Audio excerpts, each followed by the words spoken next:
बहू को ससुर की ज़मीन में या फिर मकान में हिस्सा मिलता है? ये सवाल जितना आम है उतना गलतफहमी से भरा हुआ भी है। आज की इस वीडियो में हम बात करेंगे उन कानूनी सच्चाई की जिन्हें जानना हर पिता, हर बेटे और बहू को ज़रूरी है, क्योंकि ये वीडियो सिर्फ आपको कानून नहीं सिखाएगा, ये आपको हक और हद बताएगा। जिसकी जानकारी ना होने की वजह से अभी के टाइम पे बहुत ऐसे लोग सिर्फ कानून इसी कानून के ना जानने की वजह से बहुत ऐसे लोग जो हैं वो कोर्ट कचहरी के चक्कर काट रहे हैं, बस एक वजह से, क्योंकि उनको अपने अधिकार नहीं पता, उनको कानून की तरीका सही नहीं पता। ठीक है, तो वीडियो को आप अंत तक देखना, क्योंकि इसमें आप सिर्फ कानून नहीं सीखोगे, आप अपने इसमें हक और हद दोनों जानोगे, जिसकी जानकारी आपको होनी चाहिए। ठीक है, बेसिकली इस टॉपिक में हम क्या क्या देखने वाले हैं, क्या क्या हम डिस्कस करेंगे इस टॉपिक पे, मैं आपको एक बार रिकेप बता देता हूँ। इस टॉपिक पे हम डिस्कस करने वाले बेसिकली तीन चीज़। पहली चीज़ क्या है कि मान लीजिए कोई पत्नी है, क्या पत्नी को मतलब कि ससुर बहू को अपने ससुर के संपत्ति के ऊपर कोई अधिकार, कानूनी अधिकार होता है या नहीं, ये जानने वाले हैं। दूसरी चीज़ हम इसमें डिस्कस करेंगे, मान लीजिए किसी कारणवश अगर बेटे की मृत्यु हो जाती है तो बेटे की जो संपत्ति है, जो अर्जित प्रॉपर्टी है, उस पर किसका अधिकार होगा? क्या ससुर पत्नी को निकाल सकता है? और दूसरी चीज़, क्या पत्नी इसके प्रॉपर्टी पर कितना अधिकार रखती है, ये डिस्कस करने वाले हैं। और तीसरी चीज़, मान लीजिए अगर ये नहीं निकलती है या फिर अवैध कब्जा कर लेती है, कोई ऐसी चीज़ें करती है जिनसे बहुत ज़्यादा प्रॉब्लम होती है, तो इस स्थिति में आप कानून क्या कहता है और कानून के तहत आप क्या कार्रवाई कर सकते हैं। क्योंकि अभी के टाइम पे अगर आप हिंदू संशोधन एक्ट देखोगे तो पत्नी और बहू को इतना ज़्यादा छूट दिया गया है, इतना ज़्यादा संरक्षण दिया गया है, जिसका मिसयूज किया जा रहा है अभी के टाइम पे बहुत ज़्यादा।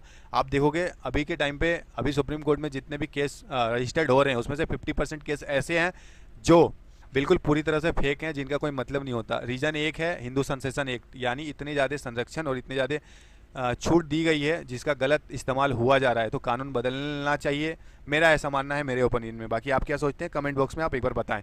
चलिए वीडियो को स्टार्ट करते हैं बिना किसी देरी किए हुए। इसको हम एक केस के जरिए समझते हैं। राजस्थान में एक केस आया, हाईकोर्ट, राजस्थान हाईकोर्ट में केस आया जिसमें एक पिता ने अपने बेटी की शादी करवाई, एक पिता ने अपने बेटे और बेटी की शादी करवाई। ठीक है, इसके बाद क्या हुआ, कुछ साल बाद बेटे की मृत्यु हो गई, मतलब मान लीजिए बेटा है, इसकी मृत्यु हो गई। ठीक है, बेटे की मृत्यु हो गई, और जो पिता था वो बिल्कुल सदमा में चला गया। लेकिन ये जो पत्नी है, ये क्या कह रही है बाद में कि ये तो पूरा घर जो है वो मेरा है, मतलब ये जो पूरा घर है ये मेरा है और इस पर मेरा अधिकार है, आप यहाँ से निकलिए, आपके इस पर कोई अधिकार नहीं है। ठीक है, तो आप बताएं इस स्थिति में कानून क्या कहता है? ठीक है, आपका क्या मानना है कि क्या कानून सच में ऐसा अधिकार देता है? आप कमेंट में ज़रूर बताइए। चलिए अब इसका सवाल हम और इसका जो जवाब है बिल्कुल हम कानून से ही लेते हैं। चलिए आपको ले चलते हैं हिंदू संशोधन एक्ट में, कानून क्या कहता है। देखिए, अगर आप हिंदू संशोधन एक्ट को आप अच्छे से पढ़ेंगे, हिंदू संशोधन एक्ट एक्ट जिसको हम हिंदू उत्तराधिकार कानून भी बोलते हैं, हिंदू उत्तराधिकार कानून, ये एक्ट साफ ये कहता है कि कोई भी पुरुष, मान लीजिए कोई भी पुरुष है, बिना वसीयत के मर जाता है, बिना वसीयत का अगर मर जाता है तो उसकी जो संपत्ति है इसकी फर्स्ट जनरेशन क्लास में बैठ जाएगी। मतलब जो पहली जनरेशन है, मतलब फर्स्ट क्लास की जो भी जनरेशन है, उसमें सारे बराबर बराबर हिस्सों में बैठ जाएगी। जैसे कि फर्स्ट जनरेशन में कौन कौन आएंगे, एक तो पिता होंगे, दूसरी माता, तीसरी पत्नी और चौथा बेटा। ये फर्स्ट जनरेशन है। मैंने क्या बोला कि अगर बिना वसीयत मर जाता है, वसीयत का मतलब होता है कि अपनी संपत्ति को बिना किसी नाम किए हुए, वसीयत करना मतलब किसी को अपने नाम कर देना, सहमति के द्वारा, कागजी तरीकों के द्वारा कर देना। अगर वो बिना वसीयत के मर जाता है तो उसकी जो भी संपत्ति है वो सारा का सारा इन फर्स्ट जनरेशन वाले जो लोग हैं उनमें बढ़ जाएगी। लेकिन सवाल ये उठता है, क्या ये जो पूरी संपत्ति है उस पर लागू होगा? नहीं, ये जो प्रॉपर्टी पर लागू होगा, कौन सी प्रॉपर्टी पर लागू होगा? जो मतलब कि जो बेटा ने खुद के कमाई से अर्जित किया हुआ है संपत्ति है, उस पर ये लागू होगा, ना कि जो पुश्तैनी जमीन चली आ रही है उस पर। ठीक है, आप चीज़ें समझ पा रहे हैं? मतलब कहने का मतलब है कि अगर मकान ससुर के नाम पर है, ठीक है, तो बहू उस पर कोई दावा नहीं कर सकती। आप एक चीज़ यहाँ पर साफ साफ समझ लो, अगर मान लीजिए जो मकान है, ठीक है, एक मिनट में पेज ले लूँ, जो मकान है, ठीक है, ये जो मकान है जिस घर में ये रह रहे हैं, बेटा, पत्नी और ससुर, ठीक है, तो ये जो मकान है इसमें किसका हक रहेगा? इसमें सिर्फ अगर ये मकान पूरी तरह से किसके नाम पर है, अगर ये मकान पूरी तरह से अगर ससुर के नाम पर है, ससुर के नाम पर है, तो इसमें बहू का कोई हक नहीं है। ठीक है, इसमें बहू का कोई हक नहीं है। बहू का हक किस पर होगा, बहू का हक उसके पति के संपत्ति पर होगा, उसके पति के संपत्ति पर होगा जो उन्होंने खुद अर्जित करा हो, जिनको उन्होंने खुद बनाया हो।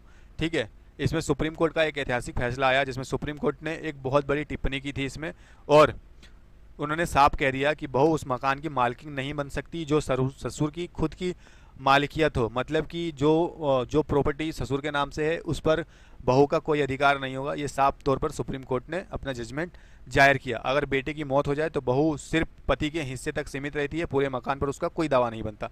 ये साफ साफ कह दिया सुप्रीम कोर्ट ने। कई बहुएं इस बात को जानबूझकर नज़रअंदाज कर देती है और ससुर को मानसिक रूप से परेशान करती है।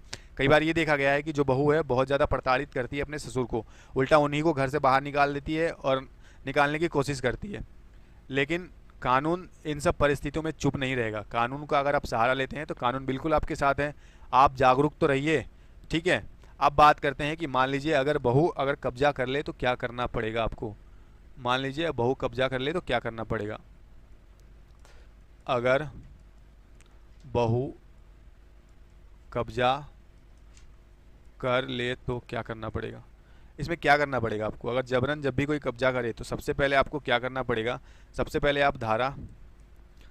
आप क्या करेंगे, धारा 145 of CRPC criminal procedure code के तहत स्थानीय मजिस्ट्रेट, यानी जो आपके जो भी नियर बाय मजिस्ट्रेट होते हैं, जैसे सिविल कोर्ट, डिस्ट्रिक्ट कोर्ट, वहाँ पर आप अपने कोर्ट जो है वहाँ पर ये तय करेगी, बेसिकली ये तय करेगी कि जो कब्जा है वो किसका है। ठीक है, दूसरी चीज़ आप क्या करोगे कि आप सिविल कोर्ट में कब्जा हटवाने का वो डालोगे, सिविल कोर्ट में कब्जा हटवाने के लिए आप वो डालोगे, सूट डालोगे।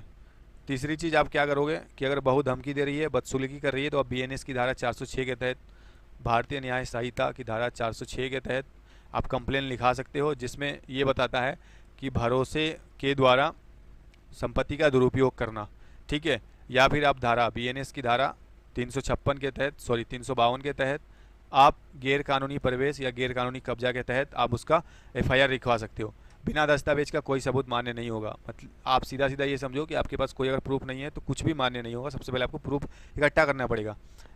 अगर आप एक पिता हैं और नहीं चाहते हैं कि मरने के बाद आपके घर में कोई लड़ाई हो, तो ये 3 काम आपको अभी कर लेना चाहिए। वो 3 काम कौन कौन से हैं ये भी जान लीजिए। पहली चीज़ ये कि आपको सबसे पहले अपने प्रॉपर्टी का जो पेपर है,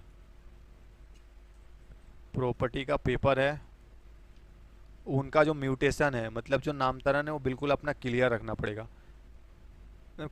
पड़ेगा, साफ साफ अपना जो नामांतरण है, म्यूटेशन क्लियर रखना पड़ेगा।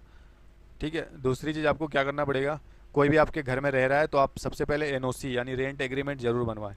कोई आपके घर में रह रहा है, कोई भी हो, रिश्तेदार हो, कोई भी हो, तो आप पहले NOC यानी नो ऑब्जेक्शन सर्टिफिकेट पहले सबसे पहले बनवाएं।